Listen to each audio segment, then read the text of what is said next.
Hello viewers, आज हम कक्षा 9वीं के वेरी इंपॉर्टेंट क्वेश्चन देखने वाले हैं जो कि आपकी वार्षिक परीक्षा 2022 जो कि 24 मार्च को होने वाली है उसमें आ सकते हैं। वेरी इंपॉर्टेंट क्वेश्चन है 24 मार्च 2022 की हिंदी विषय की परीक्षा के लिए। तो शुरू करते हैं। इसके साथ ही कक्षा 9वीं हिंदी के प्रश्न बैंक का संपूर्ण हल चैनल पर उपलब्ध है। प्रश्न बैंक के सारे ऑब्जेक्टिव क्वेश्चन, 3 नंबर के क्वेश्चन, कृतिका के क्वेश्चन सारे उपलब्ध है। एप्लीकेशन भी उपलब्ध है और निबंध भी है। यदि आपने नहीं देखे हों तो नीचे डिस्क्रिप्शन में लिंक दे रखी है, उससे आप देख सकते हो। और कक्षा 9वीं हिंदी की संपूर्ण तैयारी 100% तैयारी आप आसानी से कर सकते हो। तो इसके लिए नीचे डिस्क्रिप्शन में लिंक दे रखी है या ऊपर आई बटन में भी लिंक दे रखी है जिससे कि आप उन्हें देख सकते हो। और इसके साथ ही चैनल की प्लेलिस्ट भी उपलब्ध है जिसमें कक्षा 9वीं हिंदी के सारे जो वीडियो हैं उपलब्ध हैं। प्रश्न बैंक का संपूर्ण हल है वहाँ पर। तो शुरू करते हैं। आज इंपॉर्टेंट क्वेश्चन हम देखेंगे कक्षा 9वीं हिंदी के। तो आज हम गद्य खंड के वेरी इंपॉर्टेंट क्वेश्चन देखेंगे। तो सबसे महत्वपूर्ण प्रश्नों में है, गया ने बैलों को शरारत के लिए क्या सजा दी? गया ने बैलों को शरारत के लिए क्या सजा दी? तो ये आपके गद्य खंड का जो पाठ 1 है, 2 बैलों की कथा, और इसके कहानीकार है प्रेमचंद। उस पाठ का प्रश्न है, गया ने बैलों को शरारत के लिए क्या सजा दी? तो इसका उत्तर है, गया ने बैलों को शरारत के लिए बहुत मारा, उन्हें खाने के लिए चिकनाई व खाना भी नहीं दिया, सूखा भूसा खाने के लिए दिया। तो ये प्रश्नों के उत्तर या 1 या 2 बार आप सुन भी लोगे तो आपको याद रहेंगे। बहुत आसान, बहुत सरल तरीके से लिखे हुए हैं। गया ने बैलों को शरारत के लिए बहुत मारा, उन्हें खाने के लिए चिकनाई व चारा भी नहीं दिया, सूखा भूसा खाने के लिए दिया। तो ये वेरी इंपॉर्टेंट क्वेश्चन था। इसके बाद जो दूसरा महत्वपूर्ण प्रश्न है, कांजी होश में पशुओं की हाजिरी क्यों ली जाती थी? कांजी होश में पशुओं की हाजिरी क्यों ली जाती थी? तो इसका उत्तर है, कांजी होश में कैद पशुओं की हाजिरी पशुओं की संख्या जानने के लिए, उनके खाने पीने का इंतजाम करने के लिए तथा उनकी उपस्थिति निश्चित करने के लिए ली जाती होगी। कांजी होश में पशुओं की हाजिरी क्यों ली जाती थी? तो इसका उत्तर है, कांजी होश में कैद पशुओं की हाजिरी पशुओं की संख्या जानने के लिए, उनके खाने पीने का इंतजाम करने के लिए तथा उनकी उपस्थिति निश्चित करने के लिए ली जाती होगी। तो यह भी वेरी इंपॉर्टेंट क्वेश्चन है। इसके साथ ही जो अगला महत्वपूर्ण प्रश्न है, छोटी बच्ची को बैलों के प्रति प्रेम क्यों उमड़ आया? छोटी बच्ची को बैलों के प्रति प्रेम क्यों उमड़ आया? तो इसका उत्तर है, छोटी बच्ची की माँ नहीं थी, सौतेली माँ उसे बहुत मारती थी, गया भी बैलों को मारता था और इस कारण से छोटी बच्ची उनसे सहानुभूति रखती थी, क्योंकि उसे भी उसकी सौतेली माँ बहुत मारती थी। और यहाँ जो बैल आए थे हीरा और मोती, उन्हें गया भी बहुत मार रहा था। इस कारण से छोटी बच्ची उनसे सहानुभूति रखती थी, इसलिए छोटी बच्ची को बैलों के प्रति प्रेम उमड़ आया। इसके बाद जो अगला महत्वपूर्ण प्रश्न है, उपभोक्तावादी संस्कृति के क्या दुष्परिणाम सामने आ रहे हैं? उपभोक्तावादी संस्कृति के क्या दुष्परिणाम सामने आ रहे हैं? तो इसका उत्तर है, उपभोक्तावादी संस्कृति से भारतीय संस्कृति को भयानक हानि हुई है। इससे संसाधनों का अपव्यय हो रहा है। समाज में विज्ञापन और प्रचार प्रसार के कारण लोग वस्तुओं की ओर आकर्षित हो रहे हैं। इससे स्वार्थ की भावना बढ़ती जा रही है। तो उपभोक्तावादी संस्कृति के क्या दुष्परिणाम है? उपभोक्तावादी संस्कृति से भारतीय संस्कृति को भयानक हानि हुई है। इससे संसाधनों का अपव्यय हो रहा है। समाज में विज्ञापन और प्रचार प्रसार के कारण लोग वस्तुओं की ओर आकर्षित हो रहे हैं। इससे स्वार्थ की भावना बढ़ती जा रही है। इसके बाद अगला प्रश्न है, मेना जड़ पदार्थ मकान को बचाना चाहती थी पर अंग्रेज उसे क्यों नष्ट करना चाहते थे?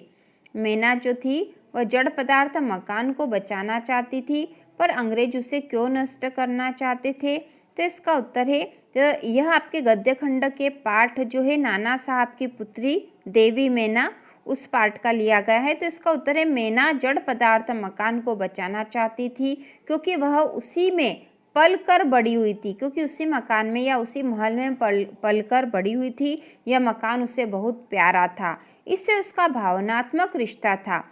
जबकि अंग्रेज उसे नष्ट करना चाहते थे, क्योंकि वह नाना साहब का मकान था और नाना साहब अंग्रेजों के दुश्मन थे और उन्होंने अंग्रेजों के खिलाफ हथियार उठाए थे। इसलिए अंग्रेज तो नाना साहब को मारना चाहते थे और उनकी निशानी उस महल को भी नष्ट कर देना चाहते थे। जबकि मैना उस जड़ पदार्थ मकान को बचाना चाहती थी, क्योंकि वह उसी में पलकर बड़ी हुई थी और यह मकान उसे बहुत प्यारा था। इसके बाद जो अगला इम्पोर्टेंट क्वेश्चन हम देखेंगे, सर टॉमस हे के मैना पर दया भाव के क्या कारण रहे होंगे।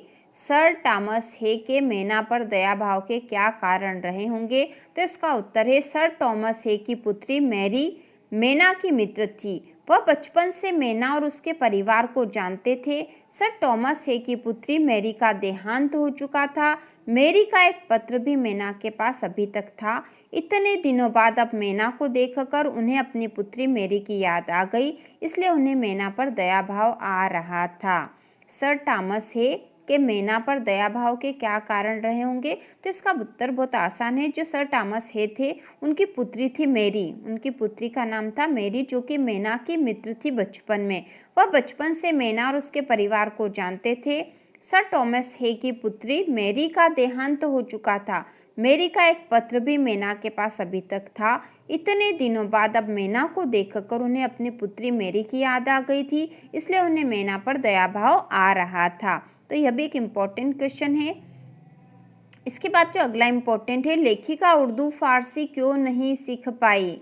लेखिका उर्दू फारसी क्यों नहीं सीख पाई। तो इसका उत्तर होगा, लेखिका को उर्दू फारसी सीखने में कोई रुचि नहीं थी। उनके मन में इन भाषाओं को सीखने की इच्छा नहीं थी। उर्दू सिखाने वाले मौलवी के आने पर वे स्वयं को चारपाई के नीचे छुपा लेती थी, क्योंकि वह उर्दू फारसी नहीं सीखना चाहती थी।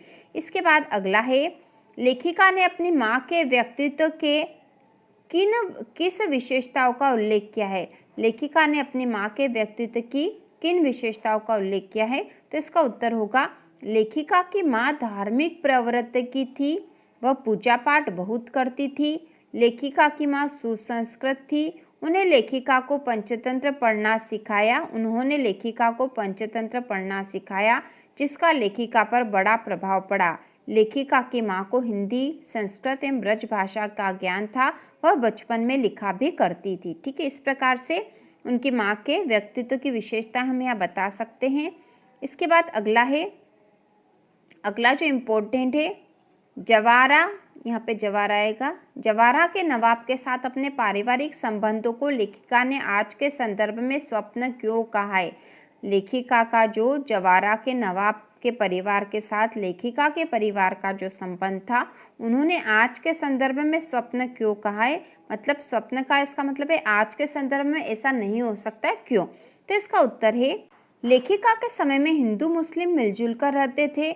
दोनों एक दूसरे के त्योहारों में भी समान रूप से शामिल होते थे और सांप्रदायिक भेदभाव की भावना नहीं थी। लेकिन आज ऐसी स्थिति नहीं है, इसलिए लेखिका ने आज के संदर्भ में इसे स्वप्न जैसा कहा है।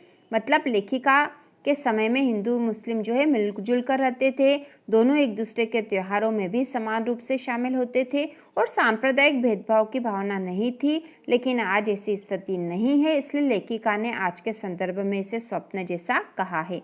इसका जो अगला इम्पोर्टेंट क्वेश्चन है, वह प्रेमचंद के फटे जूते हरिशंकर परसाई के द्वारा लिखा हुआ पाठ है, उससे लिया गया है। प्रश्न है, लेखक ने जूते फटे होने के क्या कारण बताया था। ठीक है, क्या कारण बताया था जूते फटे होने का। तो इसका उत्तर है, लेखक हरिशंकर परसाई ने बताया है कि प्रेमचंद के जूते सदियों से जमे हुए अंधविश्वासों और बुराइयों के टीले को बार बार ठोकर मारने के कारण फट गए होंगे। लेखक हरिशंकर परसाई ने बताया है कि प्रेमचंद के जूते सदियों से जमे हुए अंधविश्वास और बुराइयों के टीले को बार बार ठोकर मारने के कारण फट गए होंगे। इसके बाद अगला जो इम्पोर्टेंट क्वेश्चन है, गुरुदेव ने शांति निकेतन को छोड़ कहीं और रहने का मन क्यों बनाया। तो यह जो प्रश्न है वह एक कुत्ता और एक मैना जो संस्मरण है उससे लिया गया है। गुरुदेव ने शांति निकेतन को छोड़ कहीं और रहने का मन क्यों बनाया। तो इसका उत्तर है गुरुदेव ने अपनी अस्वस्थता के कारण आराम करने के लिए और एकांत की आवश्यकता के लिए शांति निकेतन को छोड़कर कहीं और रहने का मन बनाया था। गुरुदेव ने अपनी अस्वस्थता के कारण आराम करने के लिए और एकांत की आवश्यकता के लिए शांति निकेतन को छोड़कर कहीं और रहने का मन बनाया था।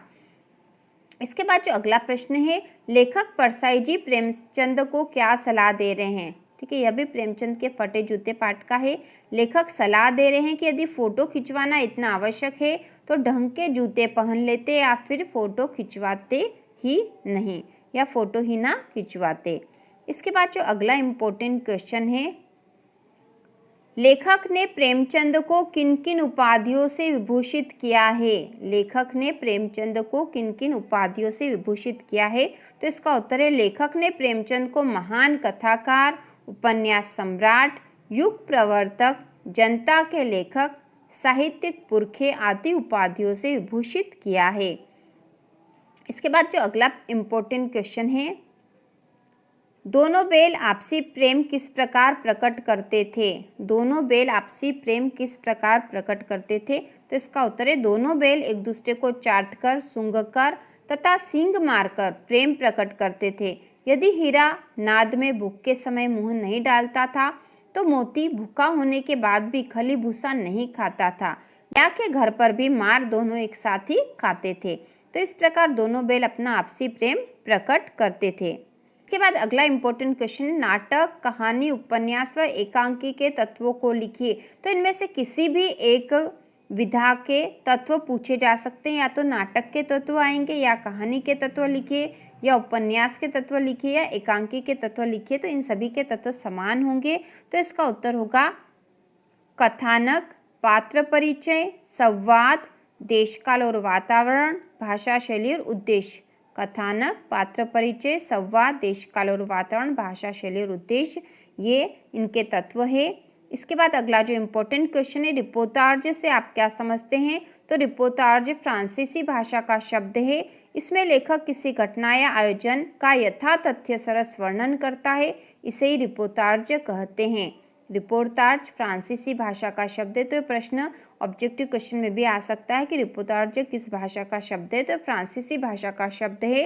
इसमें लेखक किसी घटना या आयोजन का यथातथ्य सरस वर्णन करता है, इसे ही रिपोर्टार्ज कहते हैं। इसके बाद जो अगला इम्पोर्टेंट क्वेश्चन है, निबंध की परिभाषा लिखते हुए किन्हीं दो निबंधकारों के नाम लिखिए। निबंध की परिभाषा और दो निबंधकारों के नाम। तो उत्तर होगा निबंध वह रचना है जिसमें लेखक किसी भी विषय पर स्वच्छंदता पूर्वक अपने विचारों, भावों और अनुभवों को सजीवता व स्वाभाविकता के साथ व्यक्त करता है। और दो निबंधकारों के नाम हम लिख सकते हैं, भारतेंदु हरिश्चंद्र और प्रताप नारायण मिश्र। इसके बाद जो अगला इम्पोर्टेंट क्वेश्चन है, कहानी और उपन्यास में दो अंतर। वेरी इंपॉर्टेंट क्वेश्चन है, कहानी और उपन्यास में अंतर। तो कहानी छोटी होती है जबकि उपन्यास बड़ा होता है। कहानी में एक घटना का वर्णन होता है जबकि उपन्यास में अनेक घटनाओं का वर्णन होता है। तो यदि दो अंतर पूछते हैं तो यहीं से दो हो जाएंगे, कहानी छोटी होती है, उपन्यास बड़ा होता है। दूसरा अंतर हो जाएगा, कहानी में एक घटना का वर्णन होता है जबकि उपन्यास में अनेक घटनाओं का वर्णन होता है।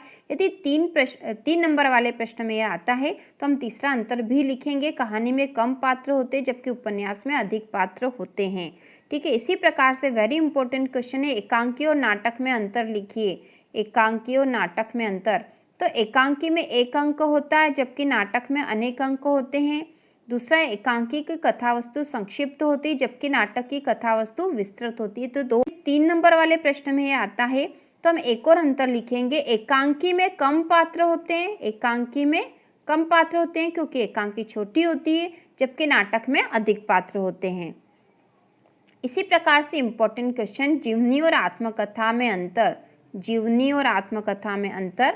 तो जीवनी किसी महापुरुष के जीवन पर लिखी जाती है जबकि आत्मकथा स्वयं के जीवन पर लिखी जाती है। ठीक है, पहला अंतर हो गया, जीवनी किसी महापुरुष के जीवन पर लिखी जाती है जबकि आत्मकथा स्वयं के जीवन पर लिखी जाती है। उसके बाद दूसरा अंतर हम लिखेंगे, जीवनी सत्य घटनाओं पर आधारित होती है जबकि आत्मकथा काल्पनिक भी हो सकती है।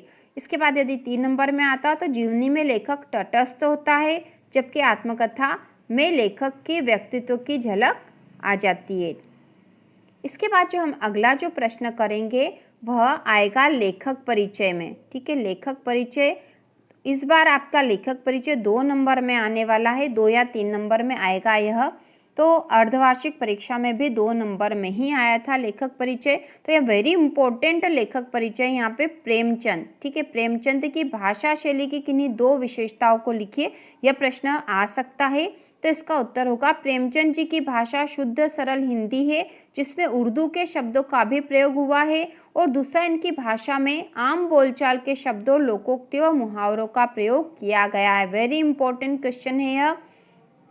इसके बाद जो अगला है, हजारी प्रसाद द्विवेदी की भाषा शैली की किन्हीं 2 विशेषताओं को लिखिए। तो इसका उत्तर है हजारी प्रसाद द्विवेदी जी की भाषा शुद्ध साहित्यिक हिंदी खड़ी बोली है, जिसमें संस्कृत के तत्सम व तद्भव शब्दों का प्रयोग हुआ है, और इनकी भाषा भाव के अनुरूप है। तो ये 2 अंतर हम या 2 विशेषताएं हम आसानी से यहाँ पर लिख सकते हैं। यहाँ विशेषताएं लिखनी थी इनकी भाषा शैली की।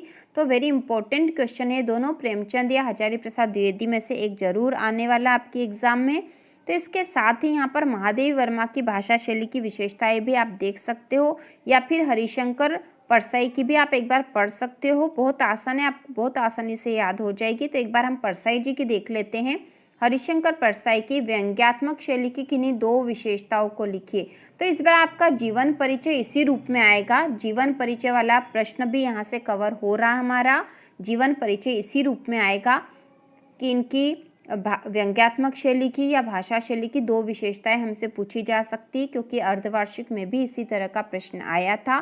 तो इसका उत्तर होगा परसाई जी ने व्यंग के अनुरूप भाषा का प्रयोग किया है, और दूसरी इनकी भाषा में सामान्य बोलचाल के शब्दों का प्रयोग हुआ है। इसके साथ ही मुहावरे और लोकोक्तियों का प्रयोग हुआ है। तो इस प्रकार हमने महत्वपूर्ण प्रश्न वेरी आईएमपी क्वेश्चन देख लिए हैं। इसके साथ ही चैनल पर प्रश्न बैंक का संपूर्ण हल भी उपलब्ध है, क्योंकि आपका पूरा पेपर प्रश्न बैंक से आने वाला है।